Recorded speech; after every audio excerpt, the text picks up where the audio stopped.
আজ আমরা কথা বলবো রাশিয়ার সবচেয়ে বিপ্লবী সামরিক প্রযুক্তি হাইপারসনিক ক্ষেপণাস্ত্র নিয়ে। এটি এমন একটি অস্ত্র যা আধুনিক যুদ্ধক্ষেত্রে প্রতিরক্ষা ব্যবস্থার ধারণাকেই বদলে দিয়েছে। হাইপারসনিক ক্ষেপণাস্ত্র শব্দের গতির চেয়ে 5 থেকে 20 গুণ দ্রুত গতিতে চলে। এটি একাধারে দ্রুত, শক্তিশালী এবং প্রতিরক্ষা ব্যবস্থাগুলোকে ফাঁকি দিতে সক্ষম। রাশিয়া এই প্রযুক্তিতে বিশ্বে নেতৃত্ব দিচ্ছে। এই ক্ষেপণাস্ত্র শব্দের গতির 20 গুণ গতিতে চলতে পারে এবং মহাকর্ষীয় শক্তিকে ব্যবহার করে পথ পরিবর্তন করতে সক্ষম। এটি 2019 সালে রাশিয়ার অস্ত্রাগারে যুক্ত হয়েছে। কিনঝাল ক্ষেপণাস্ত্র শব্দের গতির 10 গুণ দ্রুত এবং এটি বিমান থেকে নিক্ষেপ করা হয়। এটি 2000 কিলোমিটার দূরত্বে নির্ভুলভাবে লক্ষ্যবস্তুতে আঘাত হানতে পারে।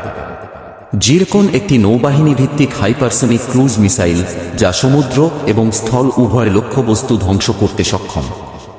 এই ক্ষেপণাস্ত্র প্রতিরক্ষা ব্যবস্থাকে ধোঁকা দিতে পারে এবং খুব দ্রুত নির্ধারিত লক্ষ্যবস্তুতে আঘাত হানতে পারে।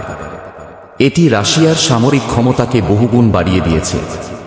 হাইপারসনিক প্রযুক্তি শুধুমাত্র একটি সামরিক অগ্রগতি নয়, এটি আন্তর্জাতিক সম্পর্কেও বিশাল প্রভাব ফেলেছে। রাশিয়ার এই সাফল্য পশ্চিমা দেশগুলো, বিশেষত ন্যাটো এবং যুক্তরাষ্ট্রের জন্য বড় চ্যালেঞ্জ তৈরি করেছে। রাশিয়ার হাইপারসনিক ক্ষেপণাস্ত্র প্রযুক্তি আধুনিক যুদ্ধের নিয়ম বদলে দিয়েছে। এটি একদিকে সামরিক শক্তি বাড়াচ্ছে, অন্যদিকে বৈশ্বিক প্রতিযোগিতাকে আরও তীব্র করছে। আপনার মতামত কি এই বিষয়ে?